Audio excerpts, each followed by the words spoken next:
Don't get too comfortable at this table. People like you don't belong here." The words cut through the music like a knife. The chatter fell quiet. Heads turned, the air shifted. And then came the laugh, high-pitched, sharp, meant to sting.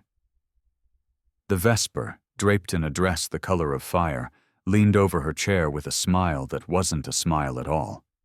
A crystal glass glittered in her hand. Without hesitation, she tipped it.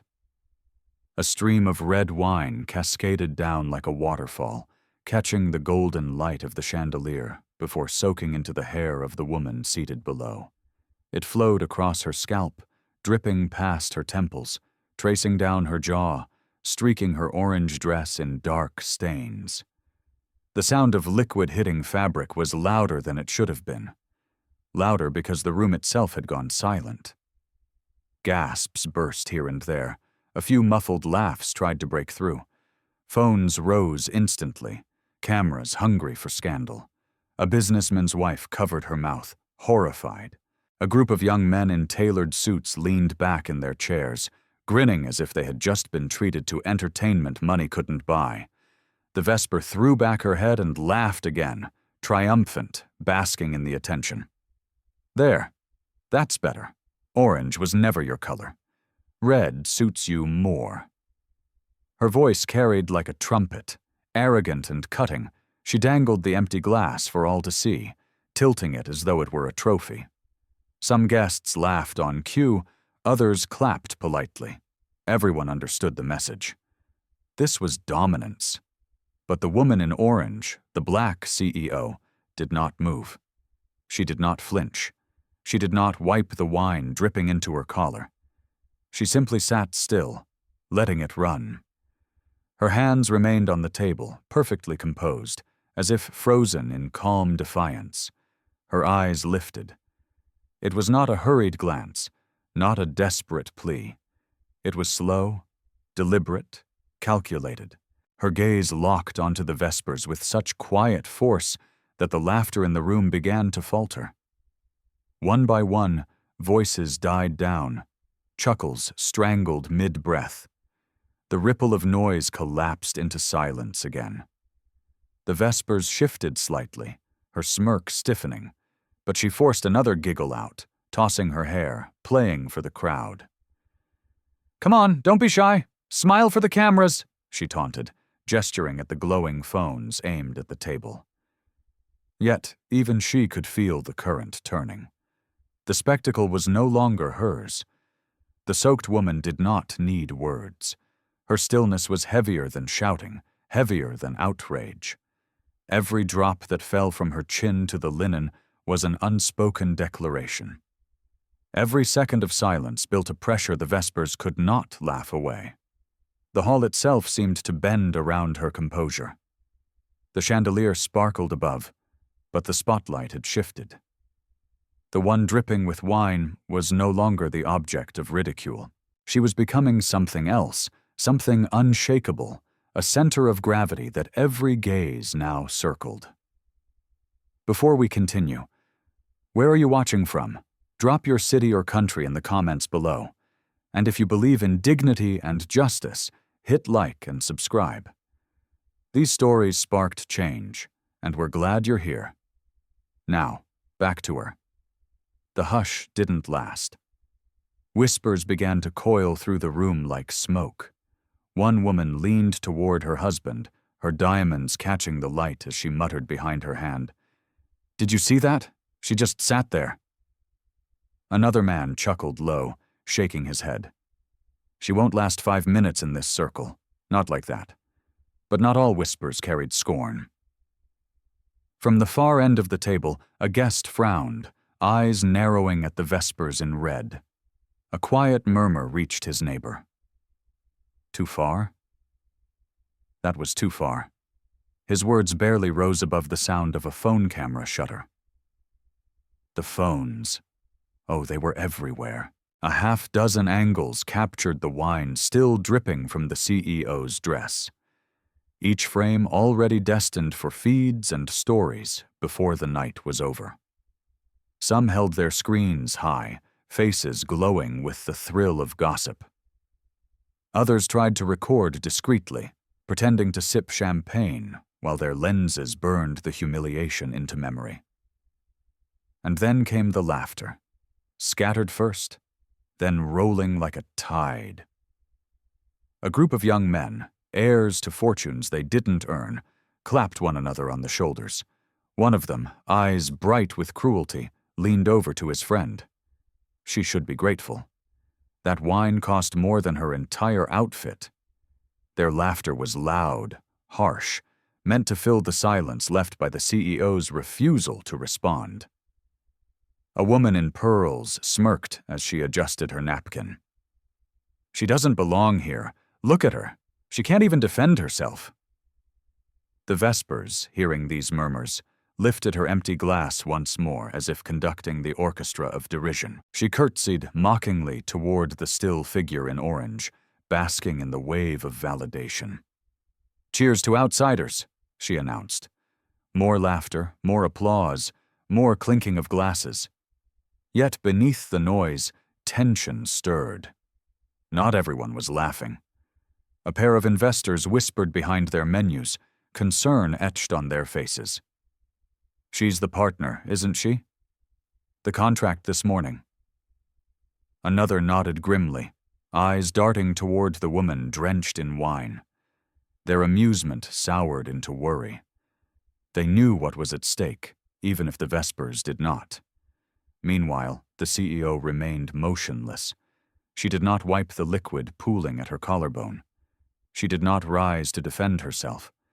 Her silence became its own performance, a mirror in which every cruel voice was forced to hear itself echo. The louder the crowd jeered, the more her composure magnified their ugliness. One young guest lowered his phone, suddenly uncomfortable. He slipped it into his pocket and stared at his glass instead. A woman beside him frowned, her laughter faltering as she watched the still figure, wine-soaked but unbroken. Something about the scene no longer felt amusing. It felt dangerous, as if the room itself was waiting for the inevitable turn. The Vespers, oblivious, blew a kiss toward the audience of cameras. "Remember this night!" she shouted, spinning theatrically in her red dress. "This is what happens when you sit where you don't belong." Her laughter burst again, high and wild, filling every corner of the gilded hall. But in the quiet space beneath that laughter, in the pause between the gasps and the claps, eyes began to shift. The balance was changing. Not everyone was laughing anymore. Not everyone was blind to what was about to come. And at the center of it all, wine dripping steadily to the marble floor, the black CEO waited. Her gaze never wavered. Wine dripped down her temple, slid past her cheek, and disappeared into the folds of her dress. Still, she sat back straight, hands resting lightly on the table as if nothing had happened. Around her, the room hummed with nervous energy, laughter that was too loud, whispers that were too sharp, the clinking of glasses used to mask unease. But when her eyes lifted, the noise dimmed. She looked first at the glass in the Vesper's hand, now empty, held like a weapon-turned trophy. Then she raised her gaze higher, settling on the woman in red. The smirk on the Vesper's lips faltered. It was only for a second, a flicker, but in that moment the crowd caught it. The CEO's stare was deliberate, unhurried, piercing. She didn't need to speak. The silence wrapped around her like armor, and the weight of it pressed into the room. Her composure became the loudest thing in the hall. A ripple of discomfort spread. One guest shifted in his chair, suddenly aware of how loud his laughter had sounded a moment ago. Another lowered her phone, ashamed to be caught recording. The cameras still pointed, but their owners were no longer certain they wanted proof of what they were witnessing. The Vespers tossed her hair, forcing a brittle laugh. "What? No comeback? No words?" she sneered, but her voice cracked slightly at the edges. She leaned closer, waving her glass in mock triumph. You should thank me. No stylist could ever make you stand out like this. Her cruelty met only silence. And then, slowly, the CEO blinked, one measured blink, her lashes heavy with wine before her eyes opened again, calm, cold, unflinching. It was the look of someone who had already decided, someone who held the power to end this entire charade with a thought. The Vespers felt it. She took a step back, just a half step, but it was enough. Those watching noticed. Murmurs stirred. Did you see that? She's not even angry, someone whispered. Another voice replied, uneasy. No, she's waiting. Oh. The CEO adjusted her posture slightly, straightening in her chair. She lifted one hand, not to wipe the wine, but to place it gently on the stem of her own glass, her fingers curling around it with quiet certainty. The movement was small, but it commanded attention. Her gaze never left the Vespers. She let the silence stretch, a silence thick enough to drown the mocking giggles that tried to spark back to life. The crowd leaned in without realizing, drawn by the gravity of her stillness. And in that charged pause, something shifted. The spectacle no longer belonged to the woman in red. The spotlight had moved. Every eye was on the drenched figure at the table, not as a victim, but as the calm center of a storm no one else could see coming. The Vespers forced another laugh, too loud, too hollow. She waved to the crowd as if to reclaim their attention, but her eyes flicked nervously back to the woman she had tried to humiliate. And what she saw staring back at her was not weakness. It was warning. The banquet hall buzzed with tension. Guests leaned closer to one another, voices lowered, unease spreading like cracks across glass. The wine kept dripping. The silence kept deepening. And at the center of it all, the black CEO's eyes told a story no one else dared to speak aloud. This isn't over. The Vespers shifted her weight, heels clicking softly against the marble as she tried to reclaim the rhythm of the room. Her smile widened, brittle at the edges, the kind of grin that dared the crowd to laugh with her or risk standing against her. She twirled the empty glass in her fingers and let it dangle carelessly at her side. Oops, she announced, voice dripping with mock innocence. Guess I got carried away. But come on, look at her. She actually looks better this way, don't you think? She gestured toward the woman in orange, still seated, still silent, still dripping wine like a statue carved from resolve. A few obedient chuckles followed. A smattering of applause rose from her loyal circle, desperate to keep her ego intact. One man even clapped too loudly, his laugh bouncing around the hall like broken glass. But beyond that shallow ring of supporters, the atmosphere wavered. Guests exchanged wary looks. A woman covered her discomfort with a sip of champagne. An older gentleman adjusted his cufflinks, staring at the tablecloth rather than the spectacle before him. The Vespers tilted her head back, basking in what she mistook for admiration. She raised her chin, her red dress catching the light, diamonds at her ears flashing with every exaggerated gesture. She was beautiful, yes, but her beauty had curdled into something sharp and arrogant. She strutted around the chair like a performer on stage, her heels tapping out a rhythm of disdain. Tell me. She leaned in close to the CEO, her perfume filling the air, her tone dripping with venom. How does it feel to sit among us, to wear your little orange dress and pretend you belong? Did you think no one would notice? The room held its breath. Every syllable was a strike, every pause an insult. She wanted to break her target, not just with wine, but with words. To strip away dignity layer by layer until nothing remained but shame. And then she laughed again louder, shriller, turning her head toward the crowd. Don't be shy, everyone. Take a good look. This is what happens when you climb too high. Phones flashed, glasses clinked, But the energy was thinner now, stretched taut, ready to snap. Even those still laughing felt the unease beneath their own voices, the nagging thought that the joke had gone too far. The CEO remained immovable. Her silence was beginning to feel dangerous, like a storm gathering at the horizon. She did not speak, but her presence said enough. Her gaze followed the Vespers with calm precision, tracking her every exaggerated movement as though measuring the cost of each insult. The Vespers tried to hold that gaze, but found herself glancing away. She spun again, tossing her hair, twirling her empty glass in circles. She leaned into her role, convinced that performance could erase the tremor of doubt creeping into her chest. "Smile for the cameras," she sneered, lowering her voice just enough for those nearest to hear. "This will be the only headline you'll ever make." Her laughter spilled once more, but it sounded different now, thinner, desperate, fighting against the heavy silence pressing back from the woman she had tried to destroy. And across the table, across the hall, people began to see it. The cruel show was no longer amusing. It was unraveling. The Vespers didn't know it yet, but the moment she poured that wine, she had set a fuse, and the woman she mocked was the one holding the match. The laughter spread again, though thinner this time, forced like champagne gone flat.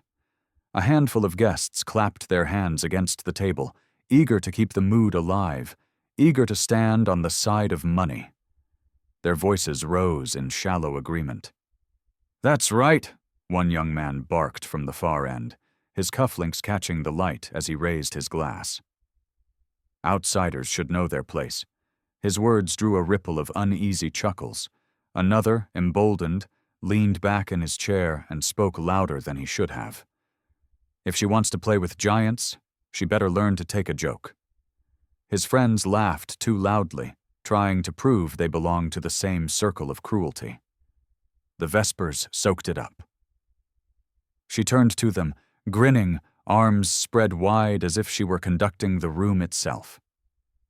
"See, they understand," she declared, her voice dripping with satisfaction. She basked in the attention, twirling her glass like a scepter. This is what happens when you forget where you came from. But cracks were forming. Not everyone laughed.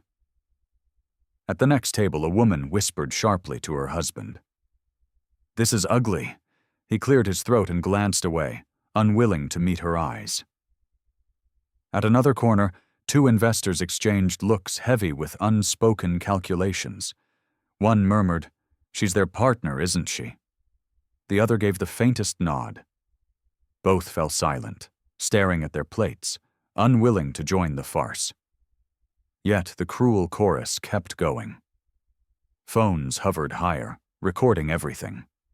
One guest angled his camera deliberately to frame the CEO's drenched figure, zooming in on the streaks of wine running down her skin. He chuckled to himself, already imagining the captions he would post. "Smile!" someone shouted from across the hall. "Give us a good shot!"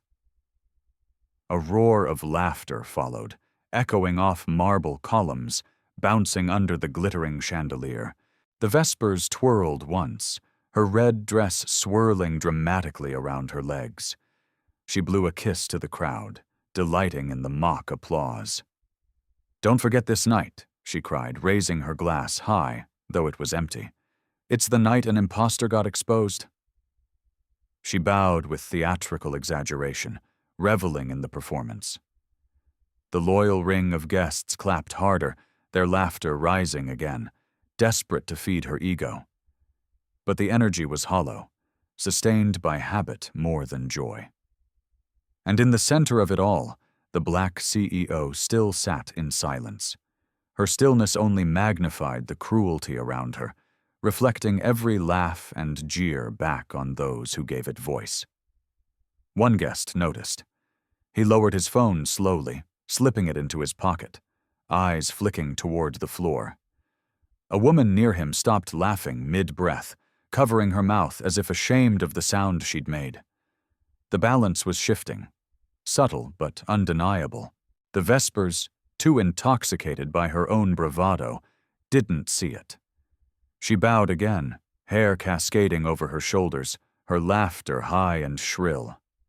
"This is who she is," she shouted, pointing dramatically to the soaked woman at the table.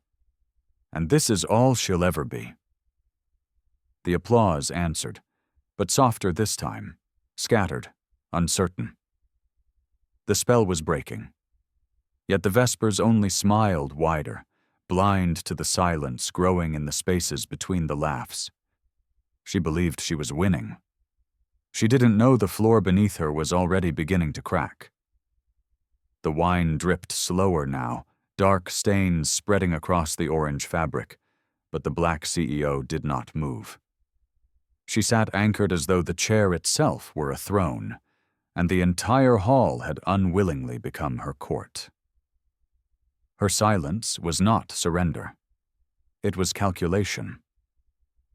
In her mind, the scene replayed.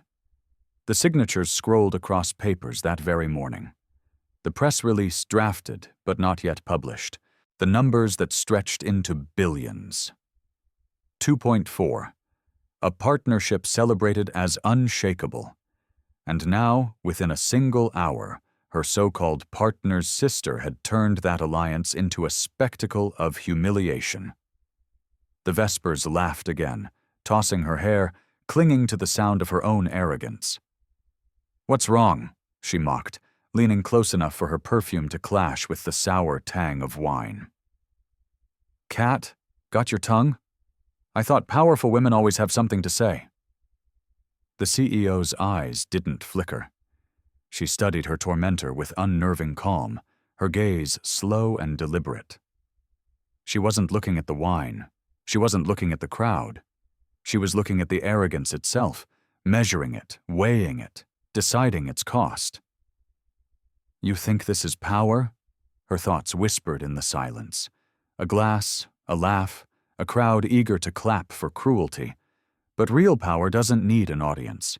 Real power changes the numbers that built this room, the ink on the contracts your family clings to. The hum of voices around her blurred into a dull hum. Every insult, every laugh, every whispered comment merged into a single background noise. All she heard clearly was the echo of her own resolve. She placed one hand flat on the table, steady, firm. The gesture was small, but it commanded attention. A few nearby guests glanced down, sensing a shift, but unable to name it. Her other hand moved with equal care, lifting the folded linen napkin from her lap. She dabbed gently at her jaw, removing a line of wine without hurry. Not a gesture of weakness, a gesture of control. The Vespers smirked. "Finally, cleaning yourself up, are we?" Her words were loud, meant to be heard. But they stumbled in the air, brittle against the silence that followed the CEO's calm movements. Inside, the decision crystallized. Every insult, every laugh, every drop of wine sliding down her skin was tallied, converted into a calculation, and the sum was clear. 4 billion. Erased with a word. Her eyes rose once more, meeting the Vespers' gaze directly. Not a glare, not even defiance, just certainty. The kind of certainty that unsettled even the most reckless. Across the hall, a few guests shifted uneasily. They couldn't explain it, but they felt it. The storm behind those eyes, the inevitability of consequence. The Vespers faltered again just for a second. She raised her chin higher, trying to smother the doubt with another laugh, but the crack had already appeared. And in the silence between them, the black CEO thought only one thing. "Your family believes they poured wine on me. They don't see I'm about to pour billions out of their reach." The napkin slid back onto the table, folded with care, as though the stain upon it meant nothing. The black CEO's hands returned to stillness. Her gaze swept the hall, not hurried, not seeking sympathy, merely observing. Each guest felt the weight of her eyes when it passed over them. Some averted their faces. Others pretended to sip champagne. The air grew dense, fragile, every sound sharp against the silence she commanded. The Vespers mistook that quiet for victory. She strutted closer, heels striking the marble with deliberate rhythm. "There it is," she said loudly, turning to the crowd, as if delivering a line from a play. The silence of someone who knows she doesn't belong. A few clapped on cue. A nervous ripple of laughter followed, but the CEO remained unbothered. Her stillness was no longer defensive. It was strategic. She reached for her phone, the screen lighting softly in her palm. Her fingers moved with unhurried precision, tapping once, twice. She lifted it to her ear. The shift was immediate. The crowd leaned in, curious. The Vesper tilted her head, smirking. Oh, she's calling for help. Maybe her driver can bring her a towel. Her words were sharp, but her voice was too quick, too eager to fill the space. The CEO's tone when it came was nothing like the Vesper's theatrics. Calm, cold. Each syllable dropped like iron into the silence. "Terminate the contract," she said, effective immediately. A hush fell heavier than before. The hall seemed to contract, the very air pressing inward. Even the string quartet in the corner stumbled, their bows faltering against the strings. Conversations froze mid-whisper. Eyes widened, glances darted. She ended the call without flourish, setting the phone beside her plate as though it were an afterthought. Then she folded her hands once more, posture steady, eyes forward. The Vesper blinked. Her laugh caught in her throat. "What did she say?" she asked, forcing another chuckle, but it rang hollow. No one answered. The crowd's focus had shifted. They no longer looked at the woman in red. Their eyes clung to the drenched figure at the table, the one who had spoken just 5 words, yet shifted the entire room. A man at the far end pulled out his own phone, scrolling frantically, his face drained of color. He nudged his neighbor, whispering urgently. Another guest's screen lit up, displaying an alert from the market. The whispers grew faster, sharper. "She can't mean the deal. Today's deal." The Vesper's smile wavered. She tried to wave her empty glass again, commanding attention. "She's bluffing," she scoffed, but her eyes flickered, betraying doubt. The CEO said nothing more. She didn't need to. Her silence was louder than any declaration. The weight of what she had just done began to settle across the hall like ash after fire. The Vesper laughed once more. Too loud, too strained. But fewer people joined in this time.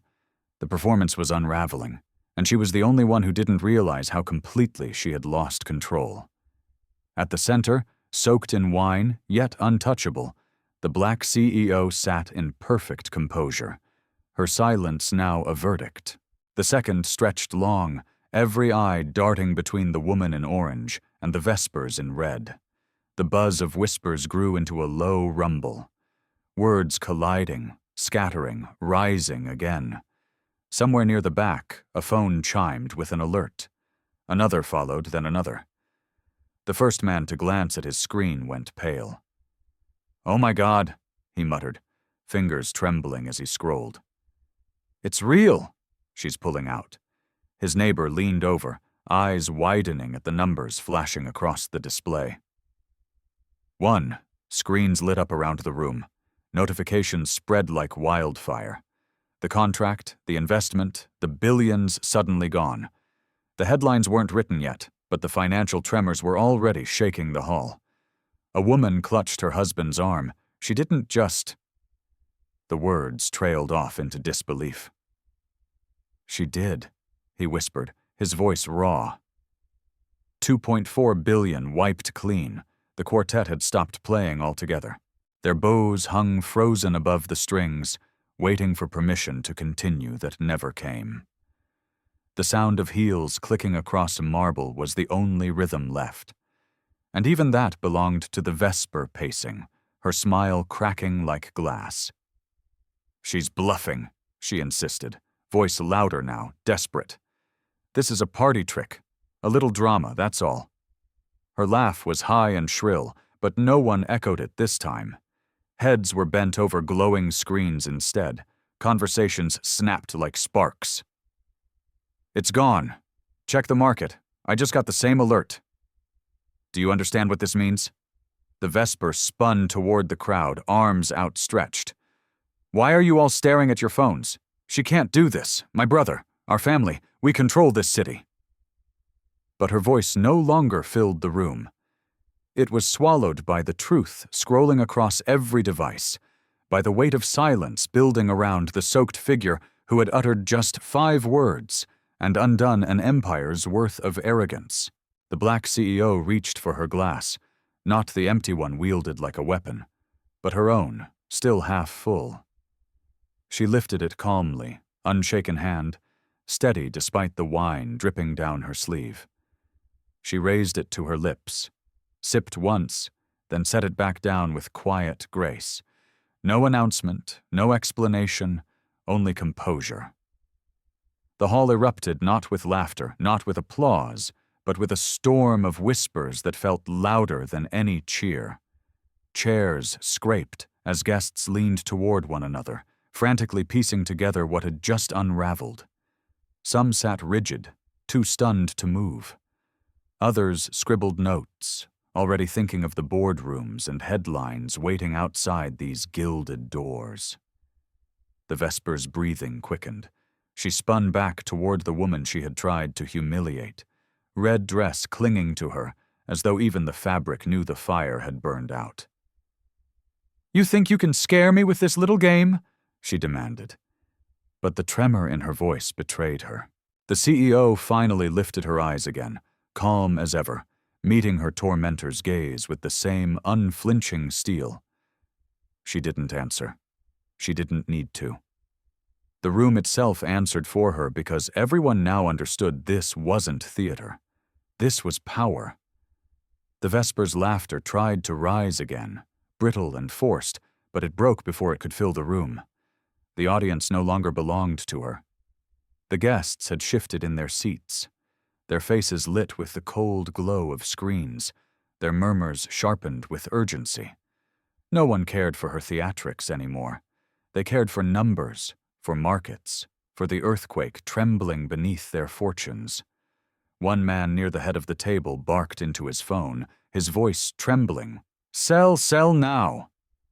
His words carried like a flare in the night, sparking more calls, more frantic whispers. A woman in silk gripped her clutch so tightly her knuckles whitened. She stared across the table at the drenched figure and whispered almost to herself, "She really did it." The Vesper spun on her heels, her red dress fanning dramatically as if movement alone could pull the spotlight back.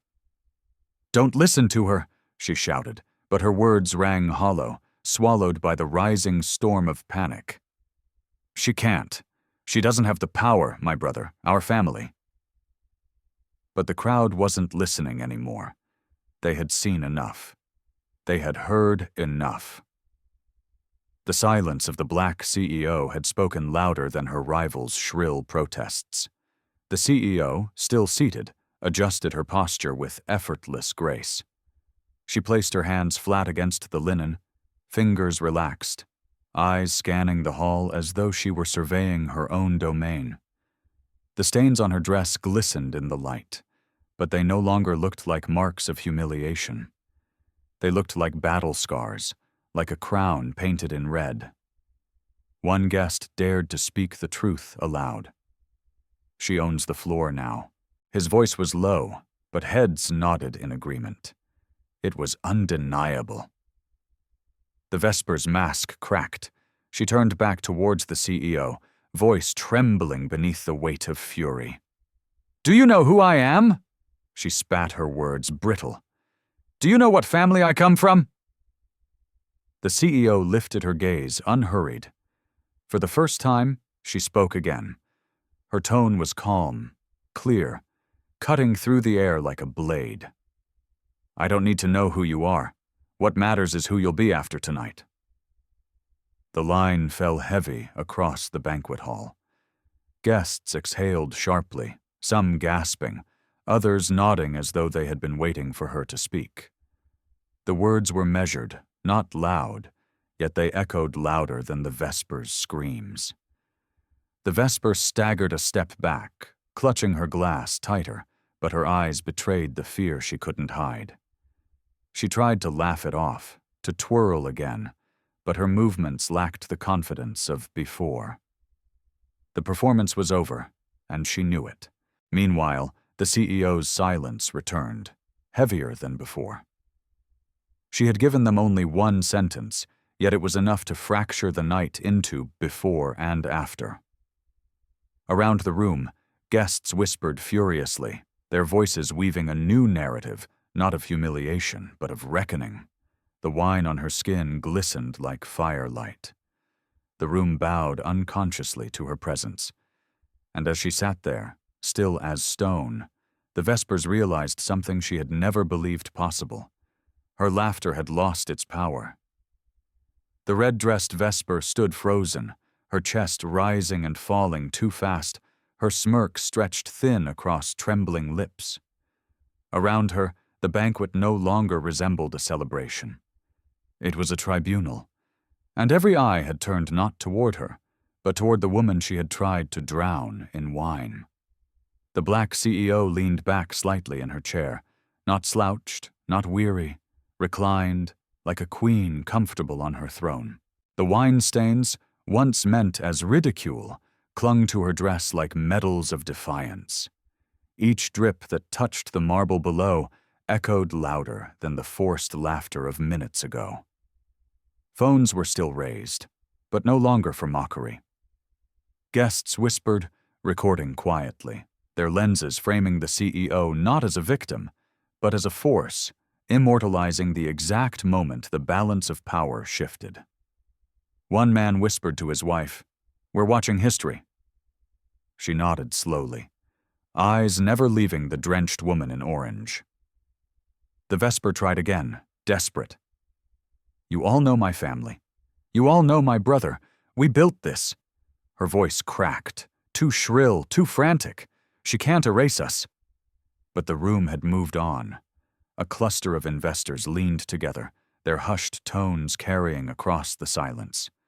2.4 billion gone in a call. Another shook his head. Awe etched into his features. She didn't even raise her voice. The weight of those words settled heavily. Some guests looked at the Vesper with pity, others with contempt, but none with the reverence she craved. The CEO lifted her glass again. Slowly, deliberately, she took another sip. The motion was unhurried, a quiet defiance that declared she owned not just her dignity, but the room itself. The act was simple, yet it drowned out every protest, every nervous laugh.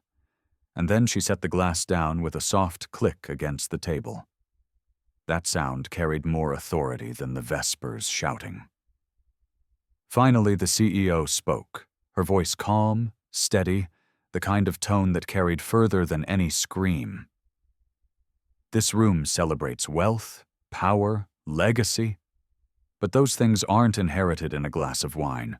They're built, earned, protected." Her words slid through the crowd like electricity. Heads tilted forward, listening, absorbing. Phones recorded with renewed urgency.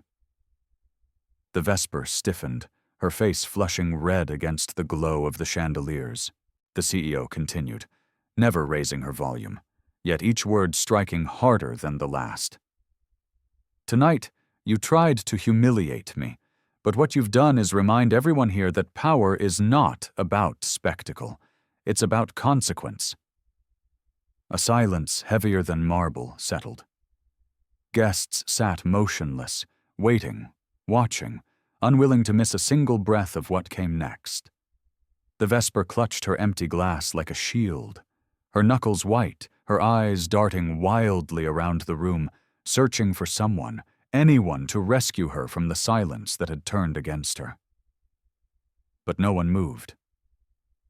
All they saw now was the woman seated in orange, drenched but unshaken. Her calm presence making the hall itself feel like it had bent to her will. And in that silence, it became clear. The Vesper wasn't in control anymore. She was standing in the ruins of her own arrogance. While the black CEO sat in the unshakable center of power, the air in the banquet hall felt charged, as if lightning had struck, but the thunder had not yet rolled. Guests sat rigid, breaths shallow, their gazes pinned to the woman in orange, who had transformed humiliation into dominance.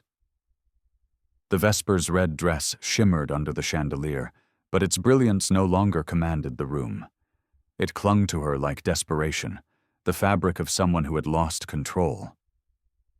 She tried once more, voice trembling as she forced the words out. "This is nonsense.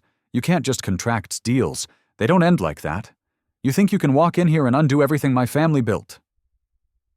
The CEO's eyes lifted slowly, her stare locked onto the Vesper with such calm finality that the younger woman faltered mid-sentence. The crowd leaned in, holding their collective breath. "Power," the CEO said softly, "doesn't ask for permission." It wasn't shouted. It wasn't dramatic, but it landed with a weight that crushed every whisper in the room. The guests froze, their screens glowing faintly in their hands, capturing a sentence that would echo long after the night ended. The Vesper's lips parted, but no words came. For the first time, she looked small, her glass trembling, her laughter gone, her arrogance unraveling. From the far end of the table, an older man in a tailored suit muttered under his breath, "She's finished." Another leaned closer, replying, "No, they're finished, all of them." The murmurs swelled again, but this time they carried a different tone. Not mockery, not scorn, fear, respect, awe. The tide had turned completely, and everyone in the room knew it. The CEO adjusted her posture, wine still dripping faintly from her dress, and rested her chin lightly against her hand. She didn't need to speak further. Her silence was now the verdict, her composure the sentence. The Vesper stumbled a step back, her heels catching against the marble. She looked around frantically for support for the friends who had laughed with her, for the allies who had clapped at her cruelty, but their eyes refused to meet hers. They were busy looking at the woman she had tried to shame, the woman who had instead revealed herself as untouchable. Even the quartet, frozen in the corner, seemed to be waiting on the CEO's unspoken command to resume. The entire hall had realigned around her presence. The Vesper finally slammed her glass down on a side table, the crystal cracking with the force. "This isn't over," she hissed, though her voice shook too much to be convincing. She spun away, her red dress swirling like fire, losing oxygen, and stormed toward the exit. But her departure was not a triumph. It was a retreat. The CEO did not rise. She didn't need to. She simply watched, eyes steady, until the doors closed behind the woman in red. The silence that followed was thick, absolute. And then slowly the whispers began again. Not about scandal, but about legacy, about power, about the billions shifted with a single phone call, about the woman who had endured humiliation, yet walked away as the only name that mattered. In that moment, the hall itself seemed to bow not to wealth inherited, but to strength earned. The doors shut with a hollow thud, and the echo lingered like the last note of a requiem. The Vesper was gone, but the weight of her arrogance still hung in the air, now stripped bare for all to see. What had begun as spectacle ended as silence. Silence that belonged entirely to the woman still seated at the center of the hall. The black CEO lifted her glass one final time. The chandelier's glow danced across its rim, and for a heartbeat the crowd saw not the stains on her dress, not the wine dripping faintly to the marble, but the poise of a leader who had turned mockery into mastery. She took a slow sip, set the glass down with deliberate grace, and looked around the room. One by one, eyes dropped before hers. Phones lowered. Whispers died. No one dared laugh now. No one dared sneer. The guests who had joined in the cruelty earlier sat rigid, shame pooling in their silence. Others, those who had watched with unease, now leaned forward with respect they could not disguise. She spoke, her voice steady, low, carrying with ease through the hall. Dignity doesn't vanish when wine is poured. It doesn't shatter under laughter. Dignity endures. And tonight, every person in this room learned who truly holds it. The words settled like stone, immovable, undeniable. A murmur spread this time. Not mockery, not panic, but acknowledgement. Investors exchanged glances heavy with calculation. A woman at the far end whispered to her companion, "She owns the room. She owns the future." The reply came as a nod, grim and certain, "And she owns the deal that's now gone." The CEO rose at last. The movement was slow, unhurried, yet it rippled through the hall like thunder. The stains on her dress glistened under the light, but they no longer looked like shame. They looked like proof. Proof that even drenched in cruelty, she stood untouchable. Chairs scraped as some guests instinctively rose with her. Unsure whether it was respect or fear that moved them, the quartet, still silent, lowered their bows altogether. Sensing the night had passed beyond music, she turned toward the exit. Her steps measured, each one echoing in the silence. No one blocked her way. No one dared. As she passed, the sea of guests shifted, parting like subjects before their sovereign. Just before the door, she paused. She looked back once, not at the empty space where the Vesper had stood, not at the shattered glass left behind, but at the crowd itself. Her gaze swept over them, calm and resolute. "Power doesn't come from spectacle," she said. "It comes from what happens after." And with that, she stepped through the doors, leaving behind a hall drenched not in laughter, but in awe. The guests sat frozen in her wake. The whispers would come later on the trading floor, in boardrooms, in the press. But for now, the silence said it all. She had entered the evening as a guest. She left it as the only name that mattered.